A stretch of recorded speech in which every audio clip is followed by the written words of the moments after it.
Di bagian sebelumnya, Lindong pergi merantau ke kota. Di sana ia justru terlibat pertarungan dalam rangka memperebutkan kolam surgawi yang dikatakan memiliki energi murni untuk meningkatkan kekuatan spiritual seseorang. Dan singkatnya, ia berhasil memenangkan pertarungan tersebut.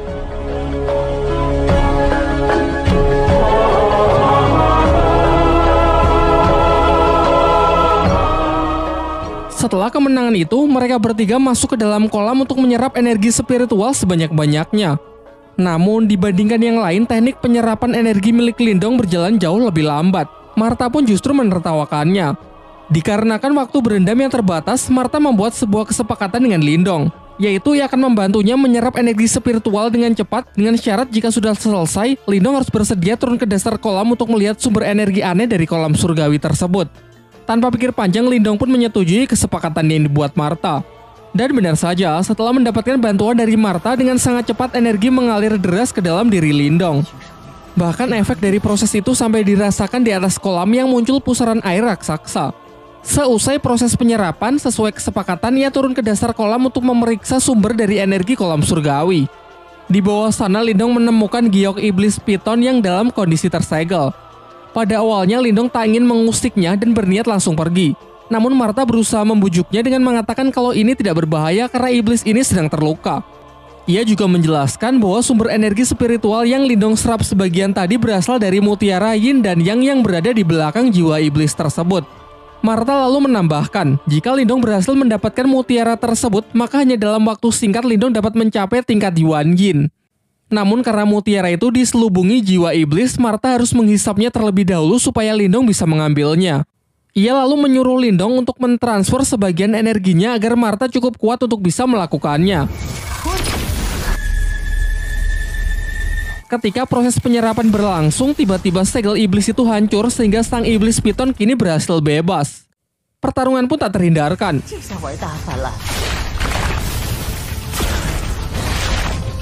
Di sini Martha berusaha mengalihkan perhatian ular piton itu supaya Lindong memiliki cukup waktu untuk mengambil mutiaranya. Akan tetapi Lindong yang masih ragu sama sekali tak punya keberanian untuk mendekat. Sampai akhirnya Martha menggunakan rencana cadangan, yaitu kembali masuk ke dalam tangan Lindong. Pada awalnya Lindong mengira kalau Martha sudah menipunya. Namun selang beberapa waktu, luapan energi keluar dari tangannya yang ternyata adalah Martha dengan wujud aslinya, yaitu naga api raksasa. Dengan cepat ia membakar iblis piton itu dengan semburan api lalu segera menyerapnya.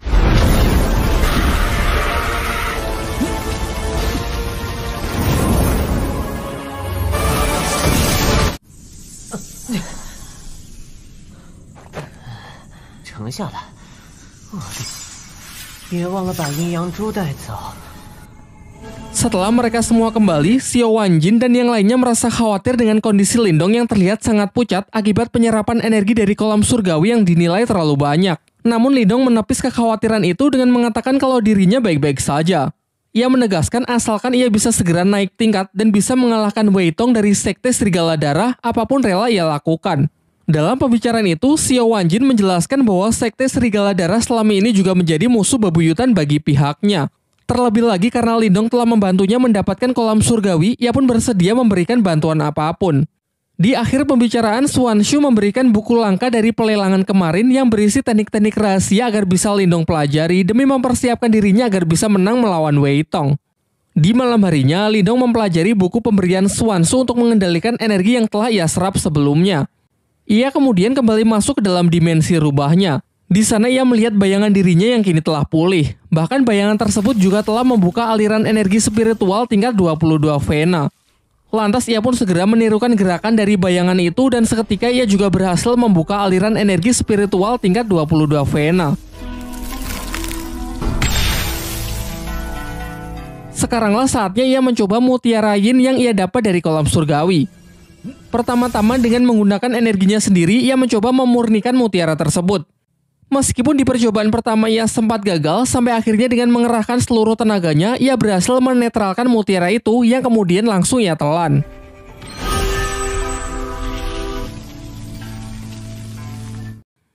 Terlihat gejolak kekuatan spiritualnya pun meningkat pesat. Bahkan segel kehidupannya kini menjadi 2. Dengan ini ia pun sangat yakin kalau di pertarungan nanti ia bisa menghancurkan Wei Tong. Keesokan harinya, Swanshu mengajak Lindong ke tempat pelelangan dengan mengatakan kalau ada orang yang ingin menemuinya. Ternyata di sana datang keluarga besar Lindong, yaitu Qing Tan, ayahnya dan kakeknya.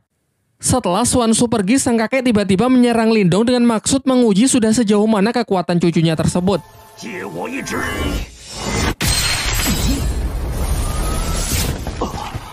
Dan setelah beradu kekuatan, hasilnya benar-benar mengejutkan karena kini Lindong telah mencapai tingkat Yuan dan awal. Kakeknya lalu menjelaskan bahwa dalam sejarah klan Lin, Lindong adalah orang termuda yang bisa mencapai tingkat tersebut. Singkat cerita, hari pertarungan pun telah tiba, di mana Lindong harus berhadapan melawan Wei Tong dari Sekte Serigala Darah dalam pertarungan hidup dan mati. Semua orang datang menyaksikan pertarungan mereka, termasuk keluarga Lindong. Namun tanpa mereka sadari ada mata-mata dari pihak Wei Tong di belakang mereka.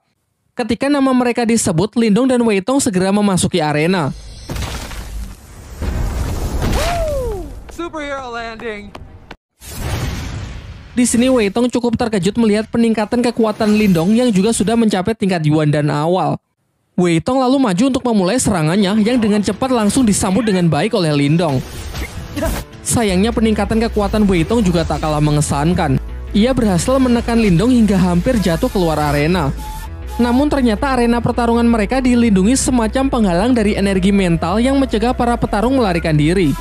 Hal ini dianggap wajar karena mereka telah menyatakan akan bertarung sampai mati. Wei Tong kembali melancarkan serangannya yaitu pukulan keras bertubi-tubi. Sementara Lindong terlihat kewalahan menahan tekanan yang terus diberikan.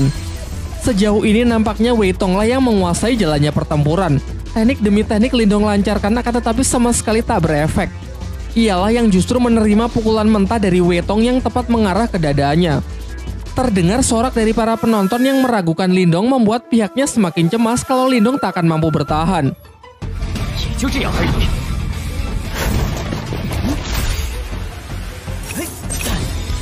Sekarang tak ada pilihan lain, Lindong pun segera menyiapkan jurus terkuatnya yaitu teknik Borkeong untuk mencoba mengakhiri pertarungan.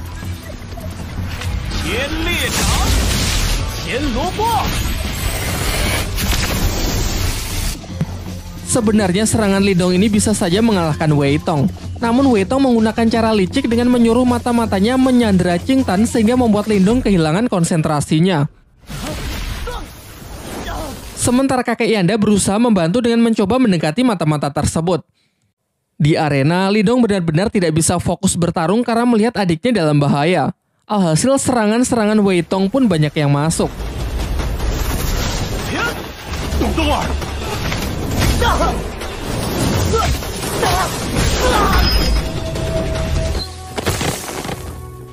Di saat-saat genting ia teringat kalau teknik jarum dewa yang pernah dipakai Guyin mampu menghancurkan penghalang energi mental.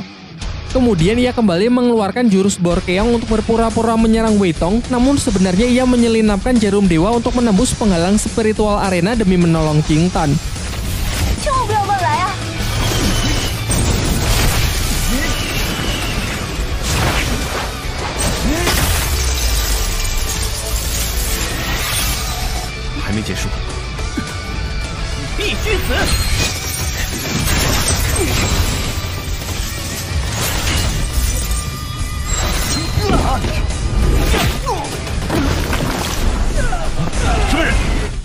Saat si mata-mata hendak mencoba menyerang lagi, datanglah kakek Yanda yang membantu mengalahkannya.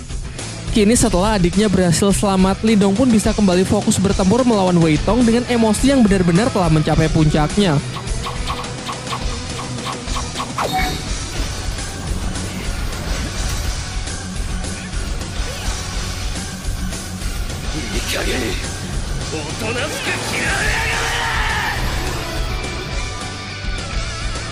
Setelah menerima gempuran serangan dari Lindong, Wei Tong pun benar-benar sudah kehabisan tenaga dan ia pun mengaku kalah. Namun Lindong malah mengatakan bahwa ini adalah pertarungan sampai mati, di mana pertarungan belum selesai jika tak ada salah satu pihak yang mati.